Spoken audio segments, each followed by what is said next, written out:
Yang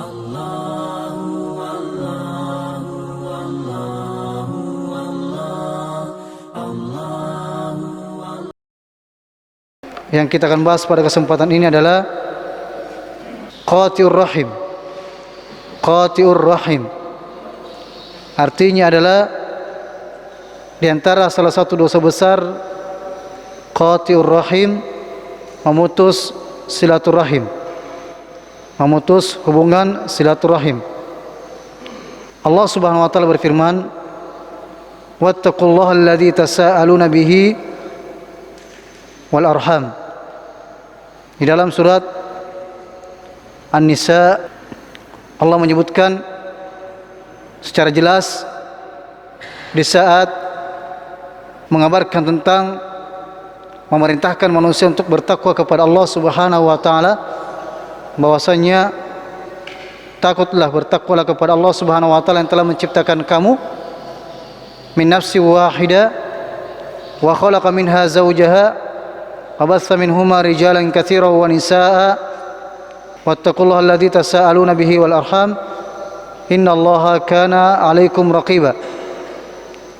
Wahai manusia, bertakwalah kepada Tuhanmu yang telah menciptakan kamu dari diri yang satu, yaitu Adam, dan Allah menciptakan pasangannya yaitu Hawa dari dirinya, dan dari keduanya Allah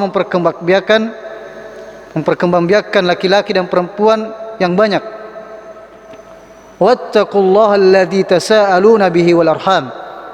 Maka takutlah kepada Allah yang dimana dengannya, dengan namanya kamu saling meminta, dan peliharalah hubungan kekeluargaan. Sesungguhnya Allah selalu menjaga dan mengawasimu.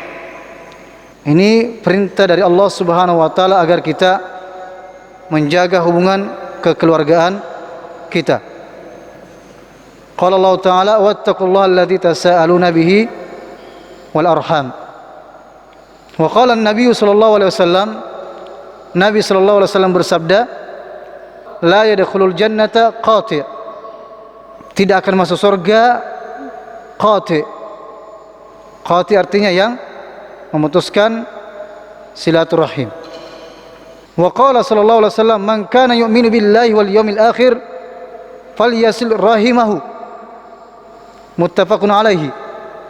Barang siapa yang beriman kepada Allah dan hari akhir, maka hendaknya menyambung silaturahimnya, menyambung hubungan kekeluargaannya. Wa qala sallallahu alaihi wasallam, man ahabba ayyubsata lahu fi rizqihi wa yunsa lahu fi atharihi falyasil rahimahu. Barang siapa yang ingin agar dilapangkan rezekinya dan dipanjangkan umurnya, maka hendaknya menyambung silaturahimnya atau menyambung hubungan kekeluargaannya. Dalam riwayat lain disebutkan juga, la yahillu lil muslim wal imri'in ay yahjura akhahu fawqa thalath. Tidak halal bagi seorang muslim memboikot saudaranya lebih dari 3 hari. Olehnya itu kita harus perhatikan dalam masalah ini jamaah sekalian, karena Nabi sallallahu alaihi wasallam memberikan ancaman bahwasanya tidak akan masuk surga orang yang memutuskan silaturahimnya. Olehnya itu kita berusaha, jikalau selama ini masih ada di antara kita yang cekcok atau telah saling memboikot selama ini, baku bombe selama ini, saling membelakangi, dan itu sudah lebih dari 3 hari, ya dari sekarang jamaah sekalian kita berusaha kembali menyambungnya, karena itulah diantara ciri-ciri penghuni surga Allah Subhanahu wa ta'ala. Bahkan di dalam hadis disebutkan tadi, man ahabba, barang siapa yang ingin dilapangkan rezekinya, kemudian dipanjangkan umurnya, maka hendaknya menyambung silaturahimnya. Tentunya semua kita ingin dilapangkan rezeki kita, atau mungkin diantara kita ingin dipanjangkan umurnya atau diberkahi umurnya. Maka salah satu caranya adalah menyambung silaturahim kita yang telah putus.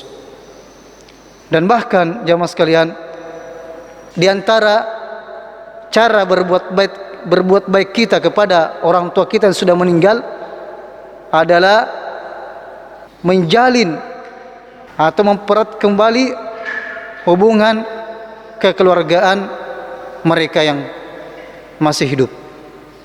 Kita mendatangi keluarga-keluarganya yang terutama mereka yang sukai, kemudian kita mengunjunginya, menziarahinya, kerabat-kerabatnya, maka kita telah berbuat dua hal. Yang pertama, telah berbuat baik kepada orang tua kita yang sudah meninggal. Yang kedua, kita telah menyambung silaturahim kita yang sudah lama telah terputus. Di dalam hadis ini jamaah sekalian, man ahabba ayyubsata, barang siapa yang ingin dilapangkan rezekinya. Tentunya dengan hadis ini dan beberapa hadis yang lainnya memberikan motivasi beramal dengan iming-iming untuk masalah dunia, dilapangkan rezekinya, dipanjangkan umurnya. Jikalau seseorang beramal atau melakukan suatu amalan, hal tersebut hanya untuk dunianya, maka hanya untuk dunianya pun, bagian dunianya pun yang dia dapatkan, tidak mendapatkan bagiannya di akhirat. Nauzubillah min dzalik. Sebagaimana juga dalam riwayat misalnya, ya dawi mardaukum bis sadaqah. Dan riwayat disebutkan walaupun ada ya khilaf di antara ulama kita tentang kesahihannya, disebutkan dawi mardaukum bis sadaqah, obatilah orang sakit di antara kalian dengan memperbanyak sedekah. Nah, kalau tujuan kita hanya itu, maka hanya balasan di dunia saja yang kita dapatkan. Jadi kita harus memprioritaskan amalan-amalan kita hanya untuk Allah semata. Kemudian kalau kita mau meniatkan setelah itu ya dilapangkan rezeki kita, atau dipanjangkan umur kita, atau disembuhkan yang sakit di antara kita, maka tidak mengapa. Tapi kalau hanya itu yang dijadikan prioritas, maka ini tidak diperbolehkan dan tidak akan mendapatkan bagiannya di akhirat kelak. Nauzubillahi min dzalik. Ini yang harus kita pahami jamaah sekalian. Karena mungkin kita dapatkan ya zikir-zikir ya atau amalan-amalan yang melapangkan rezeki. Kalau itu saja yang jadi prioritasnya, itu saja didapatkan di dunia. Jadi kita berzikir, kita melakukan qiyamul lail misalnya, atau amalan-amalan kebajikan, kita harus jadikan prioritas kita adalah mengharapkan ampunan dari Allah Subhanahu wa taala, mengharapkan surga Allah Subhanahu wa taala, dan agar Allah Subhanahu wa taala menjauhkan kita dari nerakanya.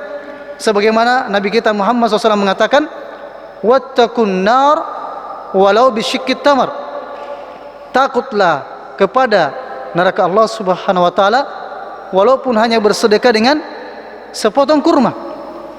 Walaupun hanya bersedekah sepotong kurma. Bagaimana kalau sudah banyak yang kita sedekahkan kepada orang yang membutuhkan dan sebagainya.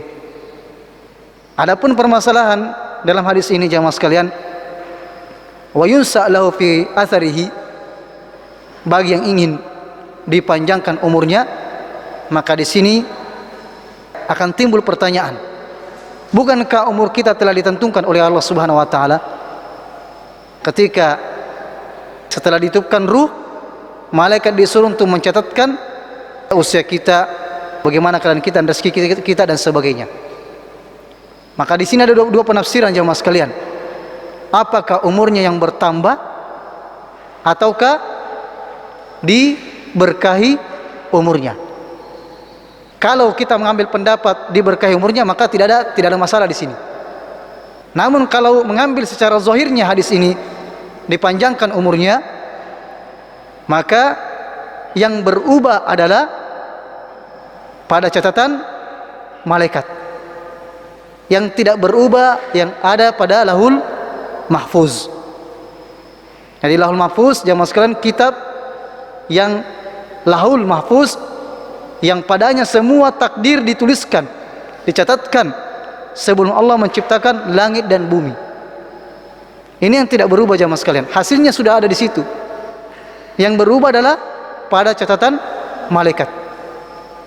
Adapun hasil akhirnya sudah tercatat di Lauhul Mahfuz.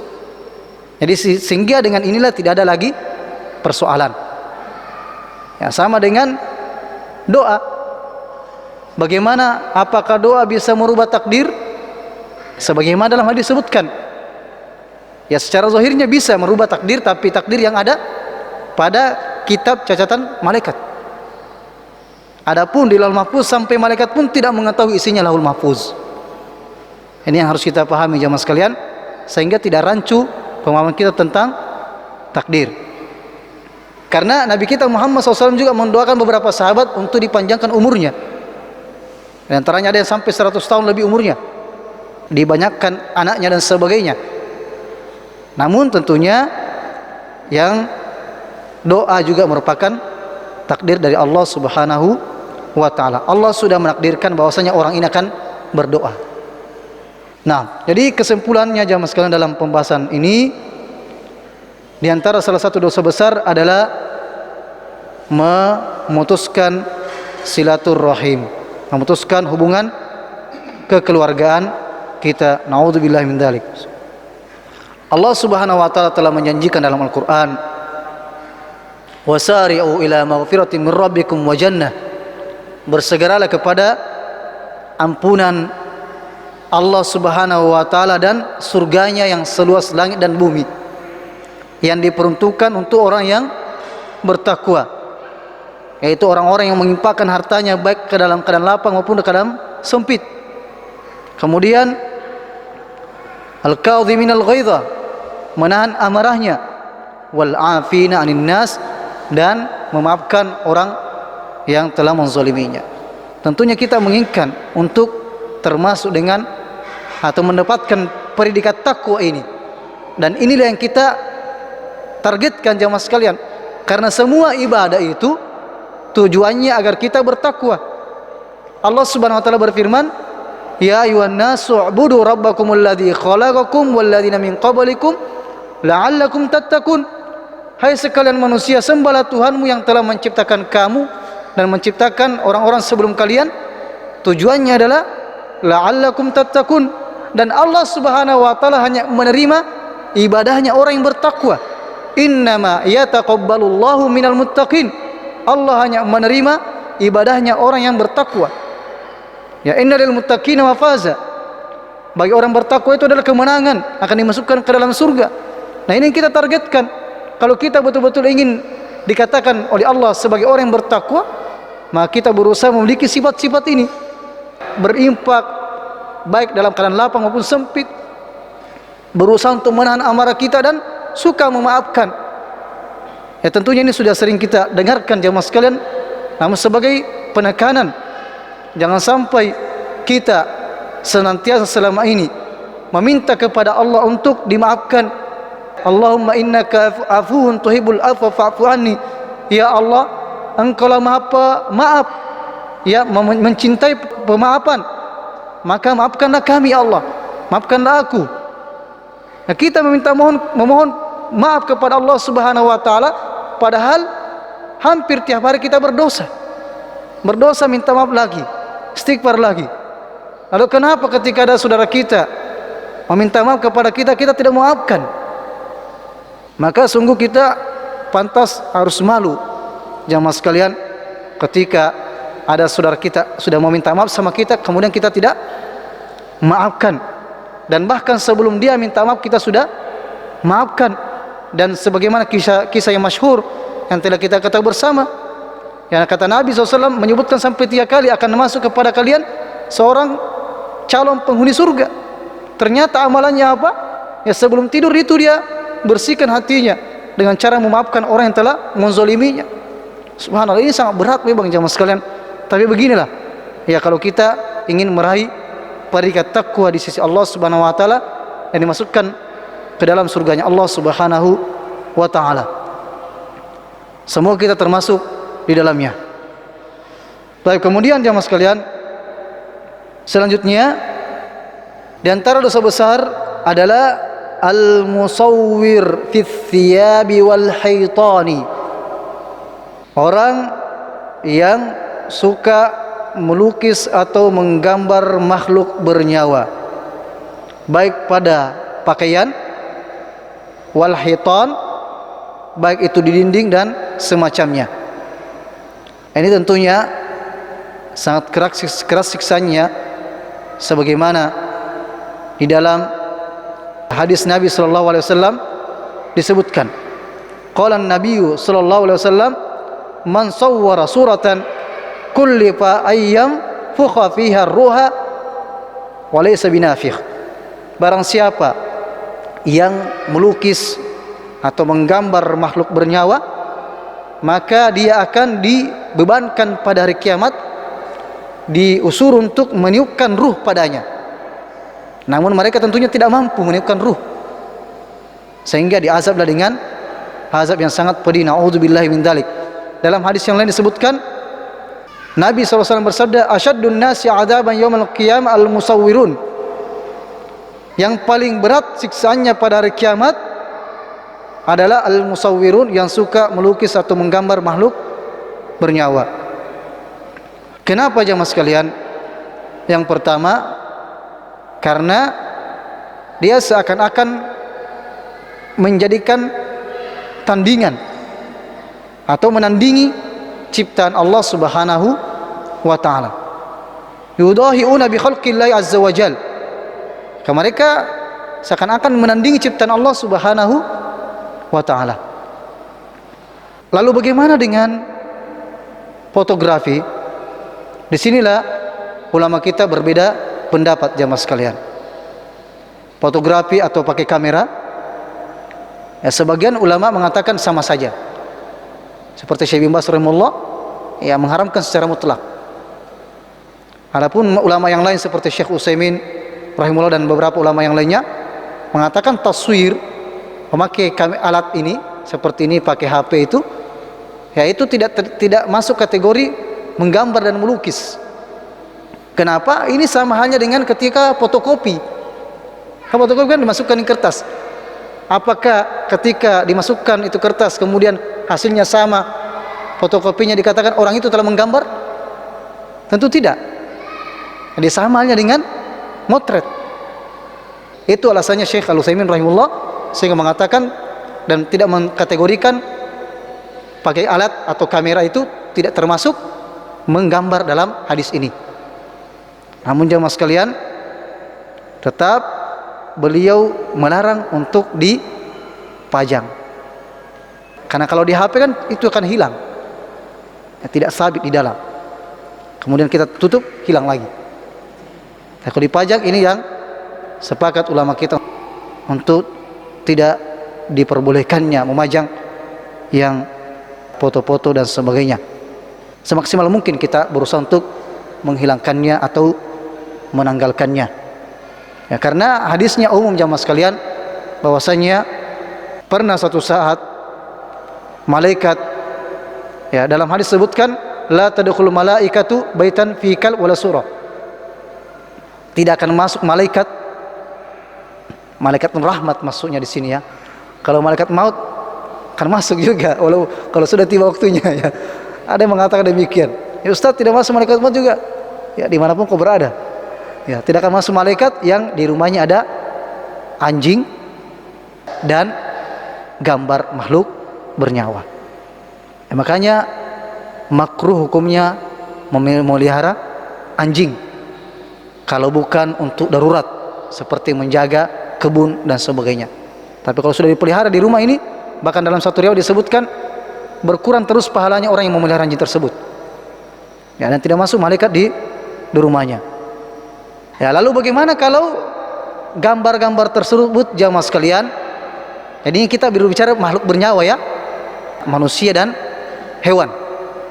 Kalau tumbuh-tumbuhan silahkan pajang di mana-mana, pemandangan yang indah, silahkan. Nah, lalu bagaimana kalau dia sesuatu yang diinjak? Maka tidak masalah. Dijadikan karpet lah atau spray, tidak masalah. Karena itu bentuk penghinaan.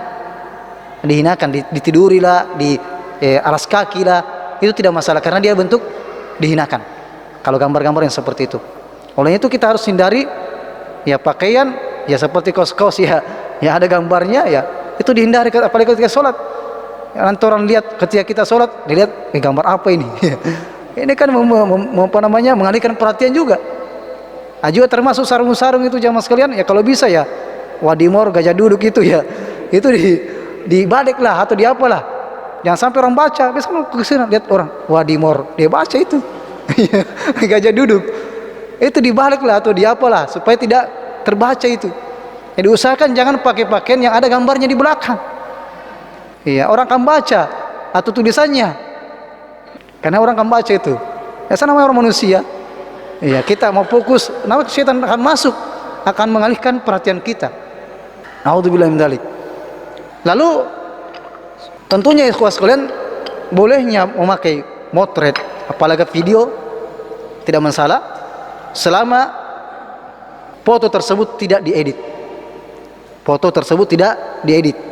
Makanya dulu kan ada aplikasi yang itu yang memindah-mindahkan, pasang inilah, pasang mata, pasang ini, itu termasuk yang dilarang jamaah sekalian. Harus dihindari karena dia sudah mengedit wajah. Ini hampir sama dengan melukis. Nah, kalau sudah diedit-edit ini. Jadi kalau yang latar-latarnya saja atau pemandangan tak masalah. Tapi kalau sudah fisiknya yang diedit, ini yang tidak diperbolehkan. Sama dengan menakin namanya. Ya boneka-boneka ini ya. Itu termasuk patung yang penjual pakaian ini ya. Ya mohon maaf, itu dihilangkan kepalanya saja. Kalau memang jilbab misalnya tidak bisa dihilangkan kepalanya ya. Itu wajahnya yang ditutupi. Ya karena dalam suatu hadis disebutkan as-suratu fir ra's. Ya, suratu fir ra's, gambar itu pada wajah. Jadi mimik-mimik wajahnya, matanya, hidungnya itu dihilangkan. Nah, itu diantara syaratnya. Dan juga tentunya menghindari yang membentuk tubuh. Ya. Ya, ini kan menampakkan. Ini harus dihindari yang seperti ini. Nah, ini jemaah sekalian, kita harus berhati-hati dalam masalah ini, baik kita yang menggambar atau melukis atau kita yang mempergunakan, itu dihindari. Sebagaimana dalam hadis Nabi SAW yang diriwayatkan oleh Ali radhiyallahu anhu dalam Sahih Muslim, rawi Muslim fi Sahih an Hayyan bin Husain qala li Ali bin Abi Thalib radhiyallahu anhu, ini Ali bin Abi Thalib radhiyallahu anhu yang mengatakan, ala aba'asuka, maukah aku utus kamu, ala ma ba'athani alaihi Rasulullah SAW, dengan sesuatu yang dulu aku juga diutus oleh Nabi SAW.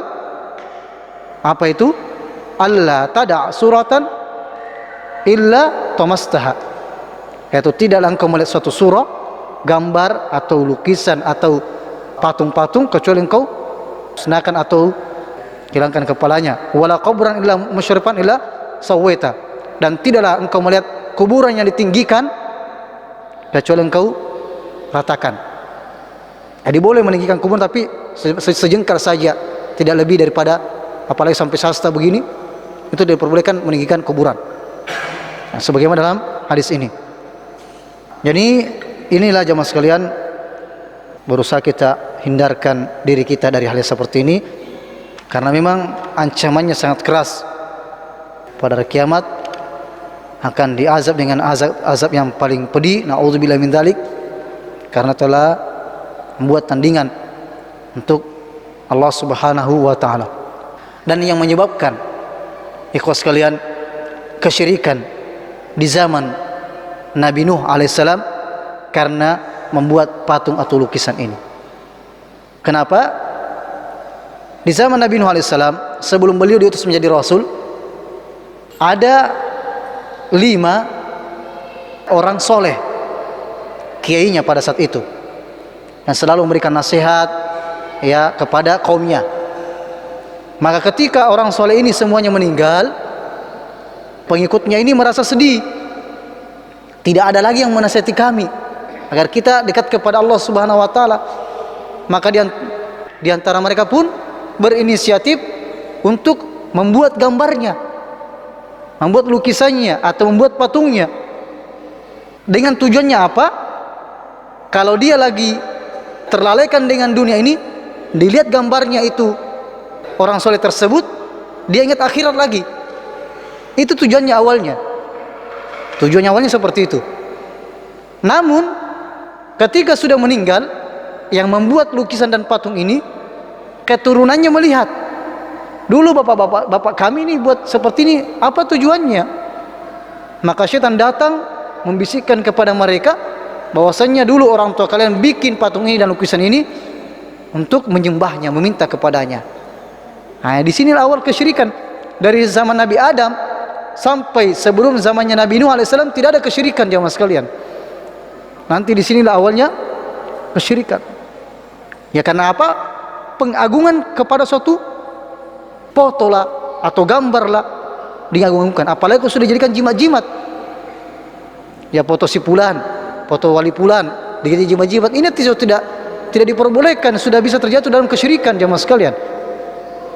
Jadi kita harus mengetahui, memahami bagaimana awal kesyirikan tersebut di zaman Nabi Nuh alaihissalam karena pengagungan kepada orang-orang soleh secara berlebihan, sehingga dibuatlah gambarnya, lukisannya, patungnya, dan ujung-ujungnya orang akan menyembahnya. Yang jadi masalah, ya kalau mungkin orang sudah bikinlah, yang jadi masalah orang belakangan ini tidak tahu nantinya, sehingga bisa dia jadi sembah dia patung tersebut atau lukisan tersebut. Makanya perlu dihindari hal tersebut. Tapi ingat jemaah sekalian, ya tentunya kita harus perlahan-lahan, jangan sampai di rumah langsung dihilangkan semua. Hati-hati ya dengan cara yang hikmah, ya dengan cara hikmah, karena orang tua kita terkadang pun memiliki pendapat yang lain atau akan bersikeras tetap untuk memajangnya. Kita pelan-pelan saja mengarahkan dan sebagainya. Kalau kita yang punya kekuasaan, alhamdulillah kita bisa menanggalkan dan sebagainya. Tapi kalau kita ada orang tua kita tetap bersikeras untuk itu, ya yang penting kita sudah sampaikan. Jangan kita berusaha bersikeras dan menyebabkan tentunya amarah dan yang lebih parah daripada itu. Selanjutnya, dosa besar yang selanjutnya adalah an-namam. Apa itu an-namam? An-namam adalah pengadu domba. A'udzubillahi min dzalik, yang suka mengompor-kompori orang untuk berselisih, yang menyebabkan perselisihan. Wala tuti' kulla hallafin mahin hamazim masya'im binamim. Suka bikin ulah agar manusia itu berselisih. Ya kalaulah tadi kita dianjurkan atau diancam dikala kita memutuskan silaturahim, nah terkadang ada orang masuk ini ya berusaha untuk mencerai-beraikan kekeluargaan kita, yang mengkompor-kompori sehingga terjadi perselisihan dan perpisahan dan perceraian. Ini namam, sangat berbahaya. Ya sangat berbahaya. Olehnya itu, sebagaimana pernah kami jelaskan dan kita telah sebutkan, ketika Nabi SAW yang melihat ada 2 kuburan yang disiksa penghuninya, yang satunya disiksa karena la yastanzi minal baul, tidak hati-hati dalam masalah air kencing, tidak memperhatikan masalah istinja dan ceboknya dan sebagainya, atau tidak memperhatikan masalah auratnya ketika buang air. Ini yang disiksa dalam kubur. Na'udzubillahi min dzalik. Yang kedua, an-namam, yamshi bin namimah, yang suka mengadu domba manusia. Nauzubillahi min dzalik. Inilah yang sangat berbahaya jemaah sekalian, ketika ada yang suka memanas-manasi sehingga terjadi perselisihan, dan olehnya itu kita dianjurkan untuk mendamaikan ketika terjadi perselisihan. Bahkan dibolehkan berdusta agar kedua orang tersebut bisa berdamai satu sama lain. Tentunya orang namam seperti ini, dia suka menggibah. Ya, dia tentunya pergi ke sana dan ke sini, menggibah, menggosip dan sebagainya, memanas-manasi sehingga orang berselisih. Dia sudah jatuh pada masalah ghibah, kemudian jatuh pada masalah an-namam, an-namimah, mengadu domba. Nauzubillahi min dzalik. Ayuhibbu ahadukum ayyakula lahma akhihi maita? Apakah di antara kalian mau atau suka memakan bangkai saudaranya? Ya, fakarihtumu, tentu kalian tidak mau. Jadi orang yang menggosip saudaranya, yang menggibah itu sama saja kalau kita memakan bangkai saudara kita sendiri. Nauzubillahi min dzalik. Lalu bagaimana kalau menggibah para ulama? Ya, luhumul ulama masmumah. Ya, daging para ulama itu beracun. Ya, sudah jadi bangkai, sama kalau makan bangkai. Lalu bagaimana kalau sudah beracun? Nauzubillahi min dzalik. Ya, kita harus hati-hati dalam masalah lisan kita ini. Jangan sampai kita penyebab orang berselisih, baik dengan lisan secara langsung maupun lewat medsos. Olehnya itu Nabi SAW menyebutkan, man kana yu'minu billahi wal yawmil akhir falyaqul khairan aw liyasmut. Barang siapa yang beriman kepada Allah dan hari akhir, maka sebaiknya berkata yang baik-baik, ya, atau lebih baik diam. Dan telah kita sebutkan dahulu bahwasanya salah satu yang akan mendapatkan azab kubur, sebagaimana yang dilihat oleh Nabi SAW dalam mimpinya, orang tersebut ia akan ditusuk pipinya dengan besi, kemudian tembus ke pipi yang satu. Nauzubillahi min dzalik. Mereka adalah orang yang suka menyebarkan hoaks. Nauzubillahi min dzalik.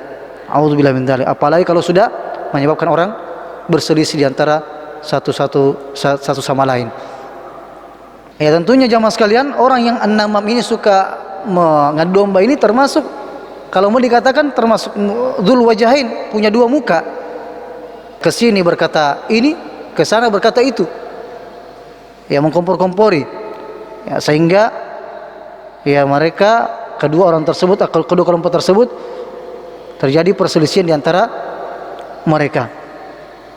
Kemudian selanjutnya jamaah sekalian, ini mungkin terakhir sebelum kita tutup, adalah an-niyaha wal latam. An-niyaha wal latam.